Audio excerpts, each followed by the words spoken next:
we didn't get you in here. Does that make sense? Do you have a question to lead off that?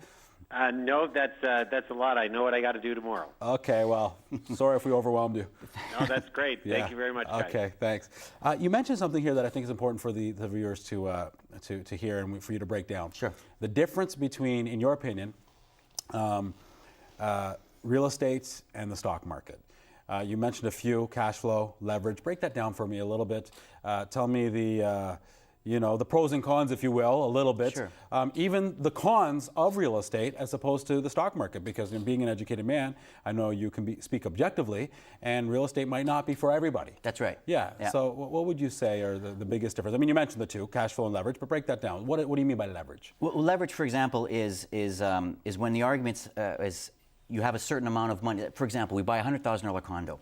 You put 25% down. That ends up being $25,000. That $25,000 is now working.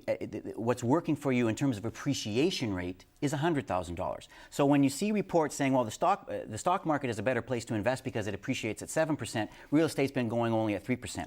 What I counter with is to say, yes, at 20, you're right about that, but we're talking $100,000 appreciating at 3%. So our $25,000 gets leveraged into $100,000. Yeah. And so what we're seeing is appreciation of only 3%. You're right, compared to the stock market, that's low, but that's $3,000 a year on a $25,000 investment. That's what I mean about leverage. Sure. And to me, that's one of the strengths that real estate has over the stock market. Go to your bank and say, I'd like $75,000 to buy a stock of RIM or whatever happens to be out there.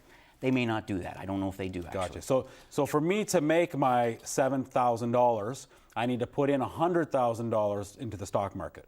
For me to make my $7,000, $8,000, $9,000 in real estate, I only need to put in $25,000. That's exactly so right. You can use less money to make the same amount. That's right. And that's what you mean by leverage. That's right. Okay. And with regards to cash flow, I look at that as a dividend. You know, the way that stocks pay dividends, cash flow pays cash flow. And I think that it's important to look at that is one of the components, especially now in this time, with what we're seeing in the markets, that cash flow, we need strong cash flow. We need an ability for it to whether your property is going up or down in value doesn't matter, because you have cash flow.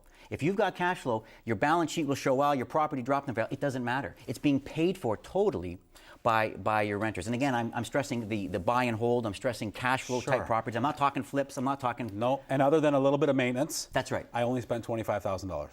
Well, yeah, I mean... In a sense, I'm saying if we were to take the condo. Basic, you know, if we were to go into the condo, actually the condo is the most simplest, and I would recommend for all your viewers, if you want the most headache-free, it's the condo. If you want, however, they do not, it's very difficult for them to cash flow. Yeah. So that would be my advice about that. Sure. But if I didn't necessarily need a huge cash flow, but I wanted long-term, 20 years from now, and a tenant was paying for it, then it could be viable. It could be. That's right. Yeah, you have to do all the stuff that you do. That's right. That's right. Let's go to Kleinberg for a second. Sure. And we're going to speak to Dennis. Hello, Dennis. Good evening. How are you, gentlemen? Good. How are you? Good. I'm getting excited listening to your conversation with regards to Mark's an exciting guy, isn't he? Yes, he is. Very much so. Got the old Don Johnson look here going, and what's your question? Actually, you just touched upon it. I have two questions, but one of them you just touched upon it just before I came on the line with regards to condos. Yeah. I'm considering. I'm looking at the Barrie market in particular, and I understand that they're developing the Molson Park now. And they're creating a mix between commercial and condos there. And I guess my question is, from an investment point of view and lifestyle, would it be a good play at this time to look at buying a condo? You can buy condos, I think, such that they close at a later period. More so to eventually move up there. Would that be an intelligent play at this time? So it would become your principal residence? Eventually, yeah. Eventually, yeah. You know, because the interesting thing about condos for investment purposes, sometimes you got to be careful because there's the thing called occupancy fee, right? Right. And condo fees. Yeah. No, not the maintenance fee. I mean the occupancy fee in the sense that it can be built, but the whole thing's not registered yet. So then, therefore, it's not in your name, and you're actually paying the equivalent of rent to the builder until it's registered, and he has up to 24 months. Right. But in Dennis's case, if it's going to be a principal residence anyways, I guess what he's asking is, you know, I buy now, it's not ready for 2 years. A lot of times you can make a great gain on your investment. Yeah, that technique, I guess you'd call for an investor, Dennis, is called the first in, first out, where you would buy a property that isn't even built yet, put a very low down, 5,000 in some cases. Some builders are will accept a low down, and then you wait 2 or 3 years and hope that it appreciates. Now again, let me say this clearly: appreciation is speculation. So we don't know if it's going to appreciate and go up in value. And I would, for me personally, I don't like to invest on that kind of strategy. Some people do, and some people do very well at it. But Dennis, I would certainly recommend that we would have to look at the market and learn more about it. I mean, you're talking about a future retiring up in Barrie. I think that's a great option.